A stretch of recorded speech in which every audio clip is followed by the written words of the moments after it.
Salvete discipuli. In this lesson, we're going to be taking a closer look at the passive voice, focusing on the present tense. We've already looked at the endings, so you know what they are, but I feel that it is important to have an understanding of how the verb form is actually created and written. I think that this helps us to understand the process of writing Latin, obviously, but it also helps us to recognize the verb forms more clearly. Sometimes it helps us to see the tense that we're needing to translate in a clearer way as well. In addition, we're going to be learning how to translate the passive voice into English. That's our primary concern and one of the main focuses of this particular lesson. These are the passive voice verb inflections that you should write on the passive voice verb inflections chart. A link for this is found on the introductory page and overview page to the lesson. Please make sure that you have it with you so that you can fill in these blanks on the chart. The endings that are on this chart are endings that we saw in the previous lesson as we began to learn about how to recognize the passive voice in Latin. Ar, ris, ter, mer, mini, enter are the passive voice inflections which replace OM, ST, MUS, TIS, and NT as the pronoun subject endings for a verb when it is in the passive voice. Each of these endings represents a specific subject. R represents the subject I, ris represents the subject you, ter represents the subject he, she, or it, mer the subject we, mini the subject you in the plural, and enter represents the subject they.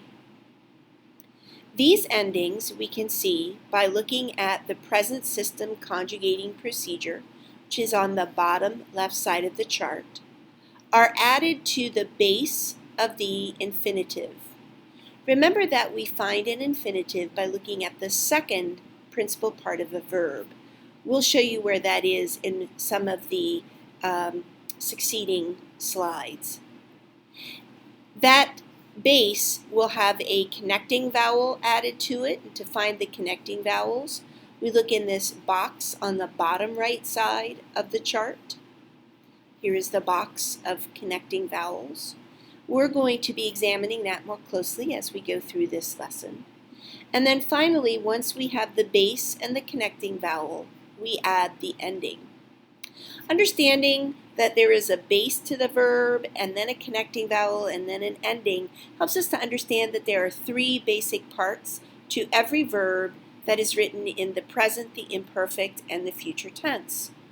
Understanding that we have those parts to look at helps us to really hone in on what the ending is versus whether we're looking at a connecting vowel or part of the base of the verb.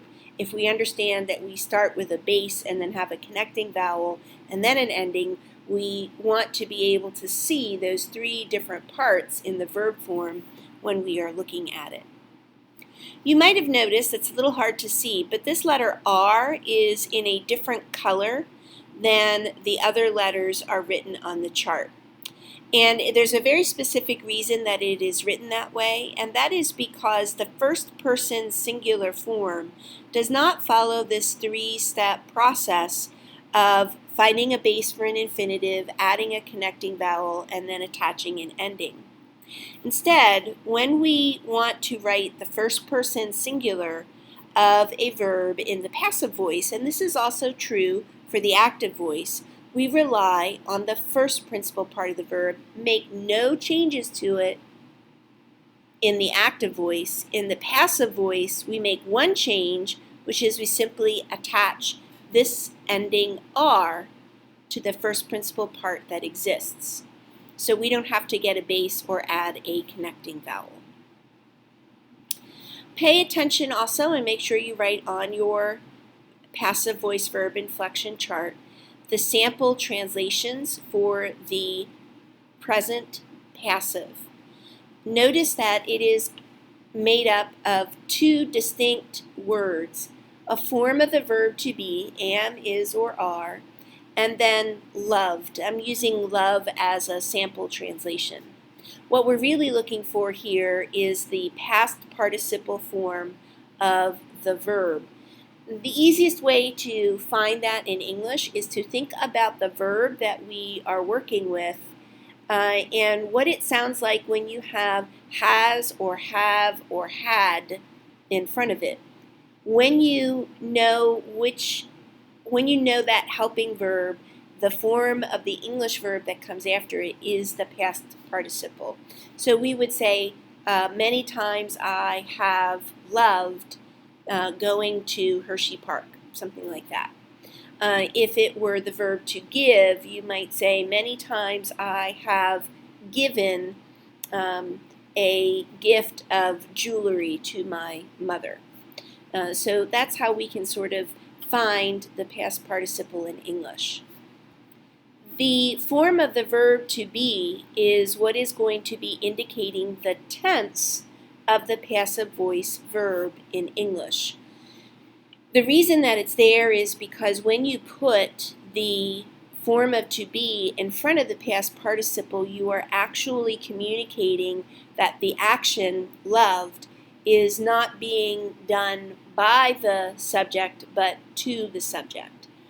The specific tense form is chosen to indicate the tense that the verb is being written in. So am, is, and are the present tense forms of to be, and that's why they make an appearance in the present passive voice sample translations. So let's take a look at some different forms, recall how to identify a conjugation, and notice how the forms are put together with bases, connecting vowels, and endings. We begin with the verb amo, amara, amawi, amatum, which is our sample verb from the chart. This is to love. If we look at the principal parts of the verb in Latin, we see 4 of them. Our focus is on the second principal part, amara, because this will give us the base as well as tell us the conjugation. The are, remember, tells us that we are dealing with a second conjugation verb. And to get the base, we simply drop the are and use am as the base. We will use that base and the connecting vowel e when we add the present passive voice endings ris, ter, mer, mini, and enter. Remember that when we use are or have the subject I, we do not rely on the base and the connecting vowel and then the ending procedure. Instead, we use the first principal part, which is amo for this verb, and you see that it's simply moved up here, amo, and then we add the are to it in order to create the present passive form. The are tells me that my subject is I. I'm writing am because that is the form of the verb to be, which tells me that I'm in the present tense. I am, and then I have to describe what's being done to me. I am loved. Now, in a simple verb phrase, there is not a by form attached to it. It is just the subject and the verb, I am loved. We'll talk about the by phrases that come into play with the passive voice when we look at translating sentences that contain the passive voice. Here we have the same verb, amo, amara, amawi, amatum, and this time our ending is ris. How do I know ris is the ending? Because am is the base, a is my connecting vowel, and ris is the ending. Ris tells me that the subject is you. Ris also tells me that this verb is in the present tense passive voice, which is why I have to say you are, because this tells me that I'm in the present passive, and then I'll include loved at the end. Here I have the same verb, this time with ter on the end. The ter tells me that I am using the subject he, she, or it, that it is in the present tense, which is why I have to include is, and then I write the past participle form of the verb. Remember that when the third person singular ending of a verb is used, you may have a noun as a subject instead of using the pronoun as the subject. So here's an example of what that would look like. I still have ter, which means that he, she, or it is the subject unless that is replaced by a noun in the nominative singular form, and it is here with the noun queen, regina. So this A makes it nominative singular. So when I translate this verb phrase into English, I have to start with the subject, which is not she, but the queen. I am still going to say is, because is tells me that this verb is in the present tense, and then of course I complete it with the past participle of the verb. The queen is loved. Again, I am not saying by whom the queen is loved, because we're not going to talk about the by phrases now. We'll talk about them when we're focusing on translating entire sentences that are in the passive voice into English. Now let's change our verb. This time we're looking at komoweo, komowera, komowi, komotum. If I look at the second principal part, the infinitive, I see that it ends with ere. Remember that the ere on the infinitive tells me that this verb can belong to second or third conjugation. To know which one, I have to look at the first principal part where I see the letters EO. The E and O together with the ERE are indicators that this is a second conjugation verb. Second conjugation verbs, if you look at your chart, use E as a connecting vowel, no matter what tense we are dealing with, active or passive. The base for this verb move is COMMOV, which is what I see up here in the verb form. The connecting vowel is E, and the present passive ending is mer. Mer means we. The R is placed into the translation because mer also tells me that I'm in the present passive, so we are moved. Here I'm changing the subject to you, so I'm using mini, but I should see the same base, the same connecting vowel, and then I just have a new ending. Remember that the R in the English translation communicates that this verb is in the present tense. Here we have a second conjugation verb. Do you see the EO on the first principal part plus the ERE on the infinitive? This tells me I'm dealing with second conjugation. So that is why when I look at my base, which is DEL, I see it up here, I use E as the connecting vowel. This is an important reason for understanding how these verbs are connected, because when we move forward, we're going to learn that ENTUR is actually a future tense ending for third and fourth conjugation verbs. But if I understand that my verb is comprised of a base, a connecting vowel, and an ending, and those things, especially the connecting vowel, are dependent upon conjugation, then I understand that what I'm looking at here is not a base and an ending, but I'm looking at a base, a connecting vowel, and then the ending, and that's important to understand. Whenever we have a third person plural ending, such as ent, enti, or enter, as we have here, there's the possibility that you might have a plural noun or two singular nouns as the subject, as we do here with urbase. Urbase is in the nominative plural, so instead of translating the verb delentur with they as the subject, I will use the noun the cities as the subject. The R is included to indicate that the destruction is happening to the cities in the present tense right now.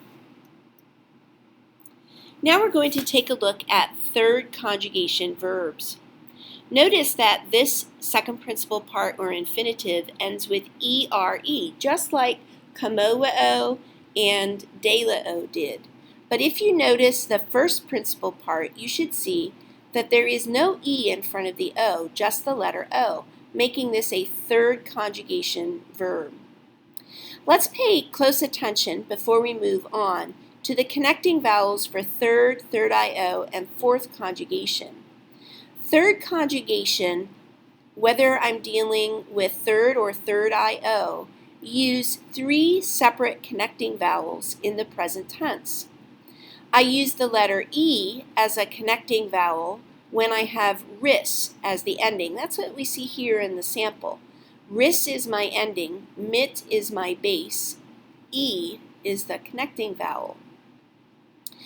If I see the letters enter as my ending, then I have to use the connecting vowel of U. And if I see neither ris nor enter, but ter, mer, or mini, then I will use the letter I as a connecting vowel.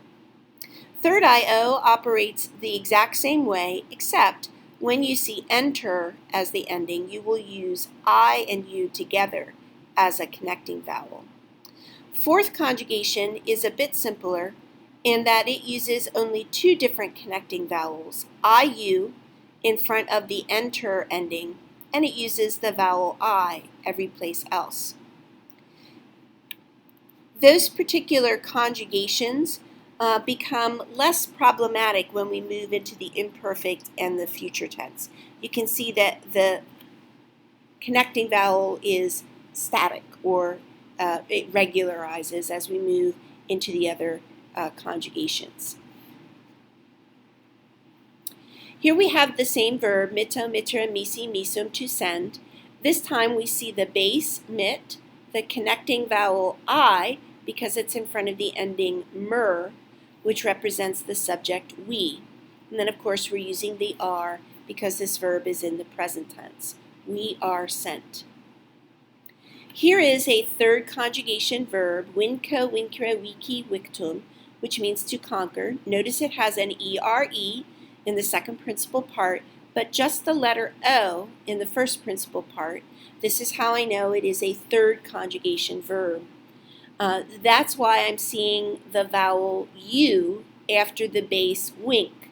So the U is the connecting vowel now in front of enter.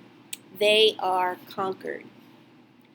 Remember that third person plural verbs can have a plural noun as a subject or two singular nouns as a subject.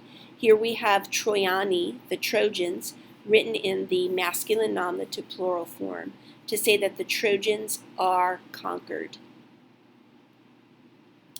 Here is a third IO verb. How do I know it's IO? Well, I see the ERE on the infinitive, and when I look at the first principal part, I see the letters IO.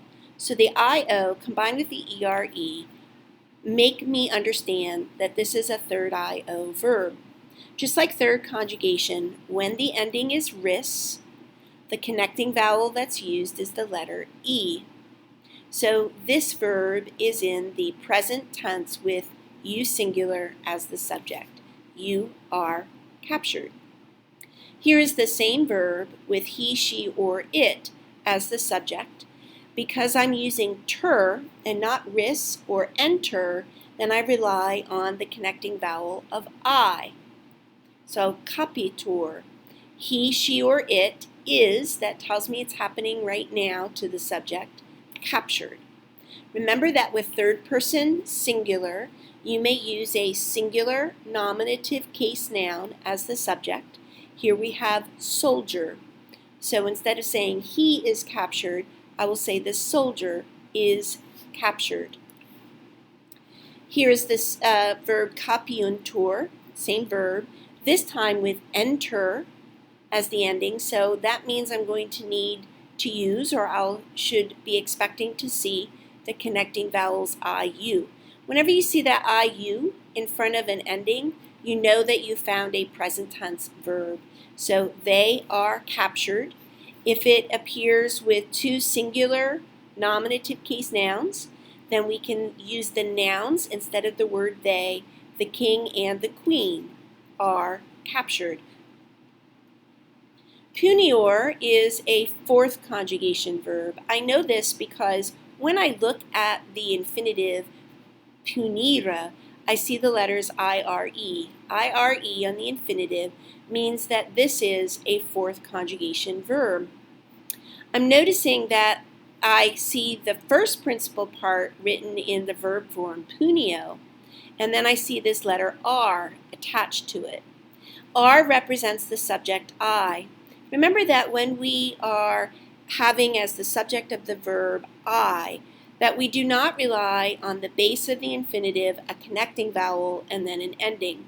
Instead, we take the first principal part of the verb, punio, and we simply attach the letter R to the end. This tells me that I am in the present tense. When you see this form of the verb with the R attached to it, then I'm definitely in the present tense. I am punished.